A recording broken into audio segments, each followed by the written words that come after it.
I'm Dr. Emily Porter. I'm a board certified emergency physician in Austin, Texas. So I'm also happen to be the sister of Katie Porter, who's a representative in Congress, who about a week ago made national headlines for her whiteboard. Right now we're in the middle of this coronavirus outbreak.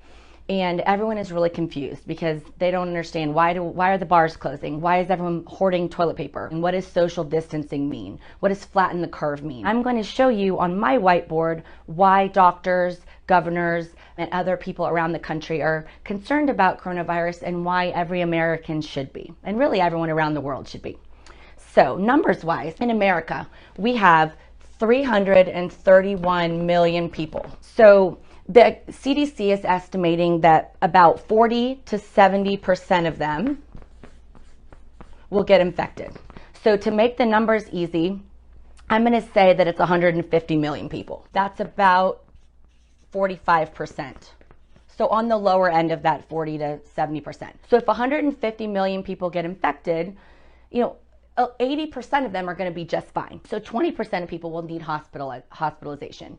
Italy has a big problem right now, and they don't have enough hospital beds for people. Well, they have more hospital beds per capita in Italy than they have in America. So 80% fine, 20% need a hospitalization. 5 to 10% of the 150 million that get infected are going to need a ventilator, life support. What it does is it helps their lungs rest, it helps their heart rest, it gives their body time to heal because we don't have a cure for this virus, we don't have an antiviral drug that works, and we don't have a vaccine. Let's say 5% of the people need ventilators. 5% of 150 million people is 7.5 million vents needed in America. So I started thinking, well, how many do we have in America? Like, I'm in Texas, it's a big state, we've got a lot of big hospital systems. We probably have more than enough to take care of everybody. So I looked it up, and in Texas we only have about 4,000.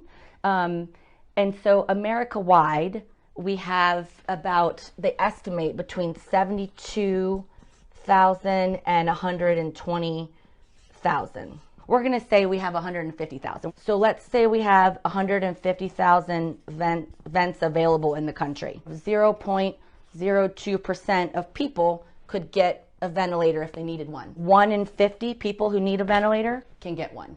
That means that 49 people out of 50 are going to die. That is scary. That should scare you. That scares me. That should scare everybody who can understand basic math, including my second grader, that 1 in 50 are bad odds. So what that also means is that the doctors have to choose who that 1 in 50 is. Can you imagine? Can you imagine if you had to say, oh, I'm sorry, you have had cancer before, so therefore you don't have a perfectly clean bill of health, so you're not worth saving. Can you imagine saying, oh, I'm sorry, you're 80 and I've got a 30-year-old that needs the ventilator? Making those choices, because that's what they're doing in Italy right now. Unless you want somebody to decide whether you're worth saving, or your dad, or your sister, or your baby, or your grandma is worth saving, you have to do your part to prevent us from having to make these decisions, because we're heading there, and we're heading there very, very quickly. So you've heard about flattening the curve. This is what that curve means. The number of cases of coronavirus, if we don't do anything besides just what we've been doing, if we follow other countries' leads, it's basically exponentially growing. It means it doubles to triples every 2 days or so, roughly. And this is the healthcare system capacity. That's a line. If we don't do anything without protective measures, we're going to end up here, above the ability to take care of everybody. What that means is that all these people, and probably more, die. They die because we don't have ventilators for them. And we have to start playing Russian roulette of who's going to get saved. We're practicing social distancing. We're not going out of the house except to the grocery store to go for a walk.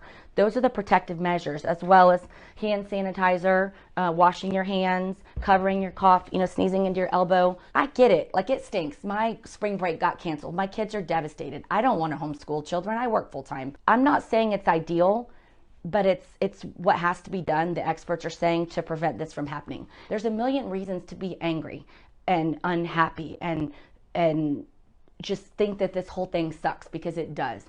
But what really sucks is losing 47 million people. So I'm washing my hands. I'm doing my part.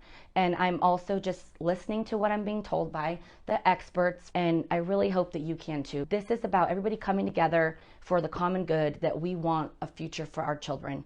And it's 2 weeks, man. It's like 2 to 4 weeks. And I hope that if you care about anybody other than yourself, including especially these 47 million Americans, that you will also do the same and just not complain about it and just do it. Because